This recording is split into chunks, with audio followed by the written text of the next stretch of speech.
Assalamualaikum warahmatullahi wabarakatuh. Anak-anak, apa kabar hari ini? Semoga semua sehat selalu, amin, amin ya robbal alamin. Anak-anak, sebelum belajar, mari kita membaca doa bersama-sama menurut agama dan kepercayaannya masing-masing. Berdoa mulai.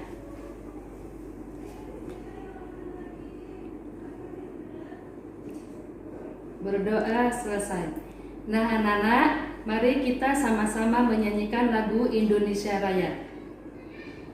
Indonesia tanah air, tanah tumpah darah.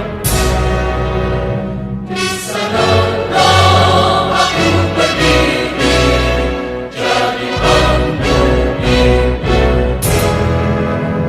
Indonesia kebangsaan, bangsa dan tanah air. Marilah kita berseru, Indonesia bersatu. Hiduplah tanahku, hiduplah negeriku, bangsaku, rakyatku semuanya. Bangunlah jiwanya, bangunlah badannya, untuk Indonesia Raya. Indonesia Raya, merdeka, merdeka, tanahku, negeriku yang ku cinta. Indonesia Raya, merdeka, merdeka, hiduplah Indonesia Raya. Indonesia Raya, merdeka, merdeka, tanahku, negeriku yang ku cinta. Indonesia Raya, merdeka, merdeka, hiduplah Indonesia Raya. Anak-anak, hari ini kita akan belajar tema 2, subtema 1, PD1, yaitu tentang menyayangi hewan dan tumbuhan serta manfaat tumbuhan bagi manusia dan hewan. Setelah pembelajaran ini, diharapkan anak-anak dapat membaca teks bacaan atau dongeng dengan lafal, intonasi, tanda baca, serta mimik yang tepat. Yang kedua, anak-anak dapat menjelaskan isi atau pesan dari dongeng tersebut. Yang ketiga, anak-anak dapat menyelesaikan soal sifat pertukaran pada penjumlahan. Anak, sedikit Ibu membahas tentang COVID yang sedang melanda dunia. Anak-anak mau sehat? Tentunya anak-anak mau sehat. Sekarang apa yang harus kita lakukan supaya kita terhindar dari COVID tersebut? Yang pertama, harus memakai masker, baik kita di luar rumah ataupun di dalam rumah.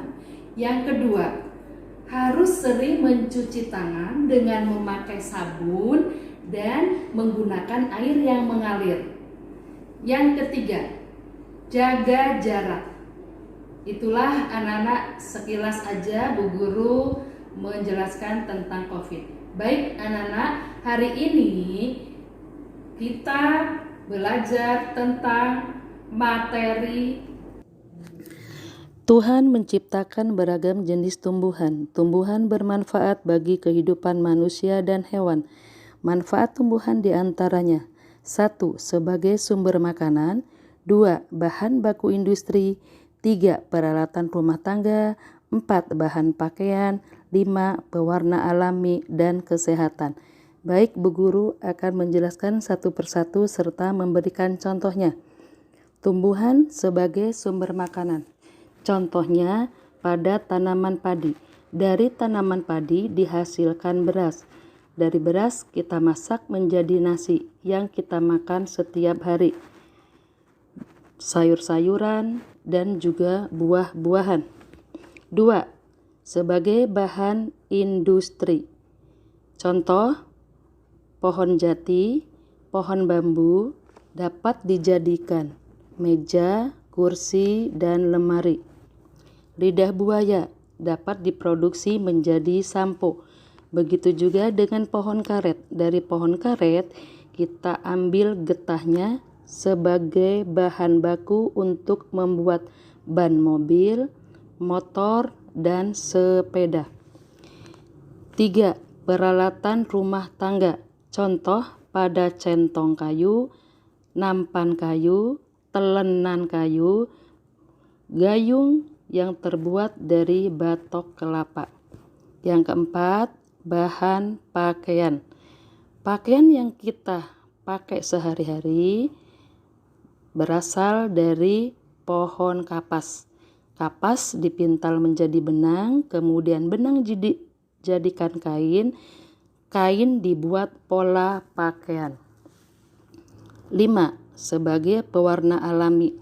Contoh daun suji, kunyit, serta buah naga.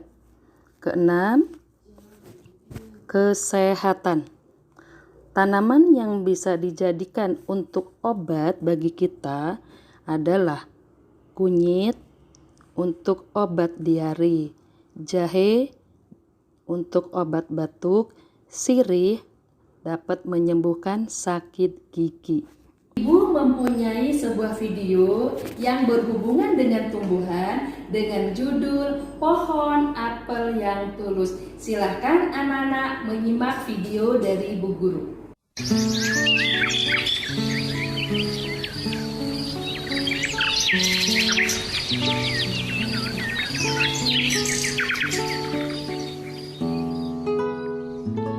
Pada suatu hari, ada seorang anak laki-laki yang bersahabat dengan pohon apel.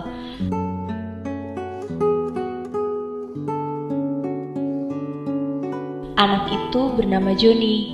Ia senang sekali bermain dengan pohon apel. Ia sering memanjat pohon apel tersebut hingga ke puncaknya. Joni sangat suka dengan buah dari pohon apel itu, dan Joni pun sangat menikmati tidur-tiduran di bawah pohon apel yang rindang.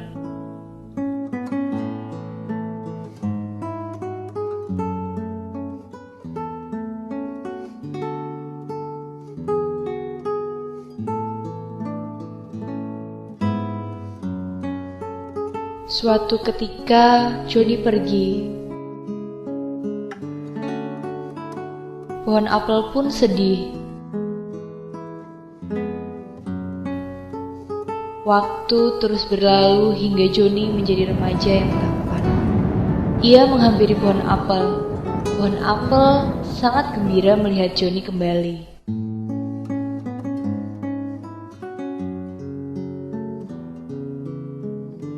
Joni, ayo kita bermain. Pohon apel? Aku sekarang bukan anak kecil yang suka bermain dengan pohon. Aku hanya ingin membeli handphone. Tapi aku nggak punya uang untuk beli handphone. Apa yang harus aku lakukan? Jangan khawatir Joni, ambillah seluruh buahku. Lalu juallah. Kau bisa beli handphone dengan uang hasil menjual buahku.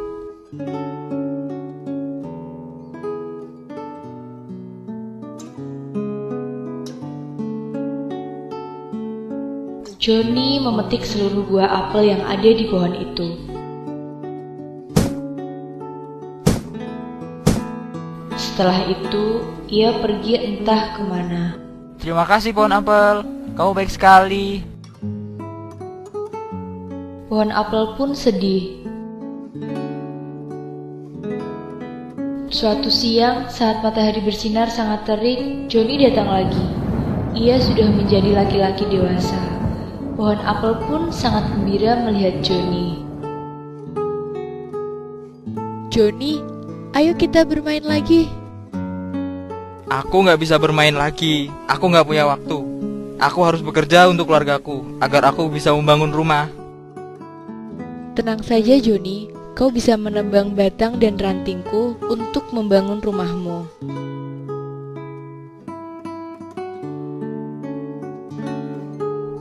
Joni pun menebang batang dan ranting dari pohon apel itu.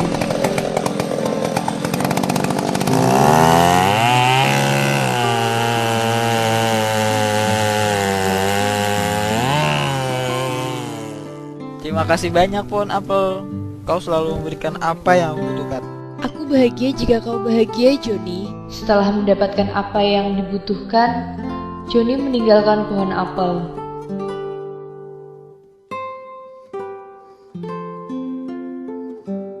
Tahun demi tahun berganti. Joni kembali datang lagi menemui pohon apel dengan wajah mulai berkeriput. Joni, maafkan aku. Aku sudah tidak memiliki apapun, hanya akarku yang tersisa. Aku tahu itu pohon apel. Aku hanya membutuhkan tempat untuk beristirahat. Kemarilah, Joni. Beristirahatlah di akarku yang sebentar lagi akan mati.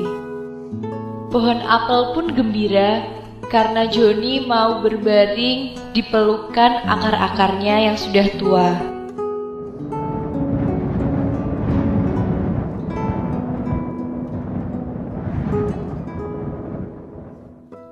Pohon apel itu ibarat orang tua kita.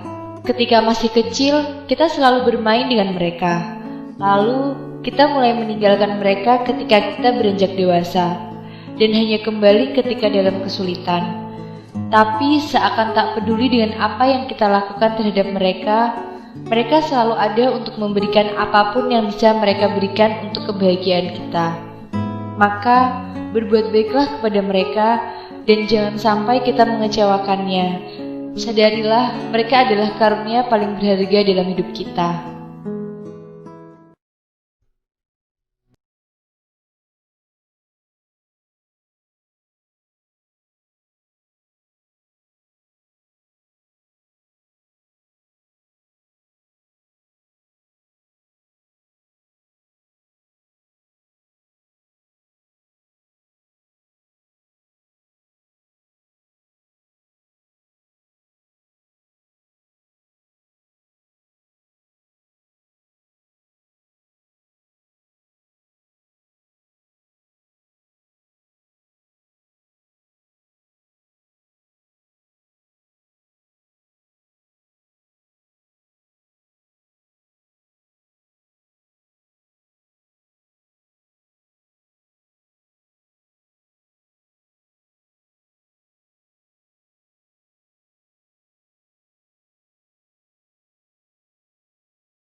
Setelah kalian menyimak video dongeng tentang pohon apel yang tulus, ada beberapa hal yang harus diperhatikan di dalam membaca teks. Yang pertama, lafal, mengucapkan kata dengan tepat, menggunakan frasa yang tepat. Kedua, intonasi suara. Kalimat yang diakhiri dengan tanda titik, intonasi suaranya datar. Kalimat yang diakhiri tanda tanya, intonasi suaranya menurun. Kalimat yang diakhiri tanda seru, intonasi suaranya agak naik. 3. Ekspresi. Anak-anak membaca dengan penuh perasaan. Yang keempat, tanda baca. Jika saat membaca bertemu tanda koma, maka pembaca berhenti membaca sebentar, lalu dilanjutkan kembali. Jika saat membaca bertemu tanda titik, maka pembaca berhenti membaca. Kemudian pembaca mulai membaca kalimat berikutnya. 5. Suara lantang dan dapat didengar oleh orang lain dengan jelas. Anak-anak, pada pohon apel terdapat beberapa bagian. Yang pertama akar, kedua batang, ketiga daun, keempat bunga, dan yang kelima buah. Nah, sekarang Bu Guru membawa daun dari pohon apel tersebut. Yang ada di tangan kanan Bu Guru, 1 daun apel.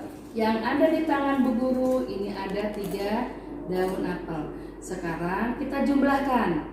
3 ditambah 1 sama dengan 4. Sekarang Bu Guru tukar posisinya. Yang ada di tangan kiri Bu Guru sekarang 1 daun, dan yang di tangan kanan Bu Guru ada 3 daun. Sekarang 1 ditambah 3 sama dengan 4. Sekarang anak-anak, sifat pertukarannya. 1 ditambah 3 sama dengan 3 ditambah 1. Itulah anak-anak penjelasan materi dari Bu Guru. Nah, sekarang dari awal sampai akhir Bu Guru sudah menjelaskan tentang yang pertama adalah manfaat tumbuhan bagi kehidupan manusia dan hewan. Yang kedua, hal-hal yang harus diperhatikan di dalam membaca teks atau dongeng. Yang ketiga adalah sifat pertukaran pada penjumlahan. Dan yang keempat adalah pesan yang ada di dalam dongeng tersebut. Sekian, terima kasih. Assalamualaikum warahmatullahi wabarakatuh.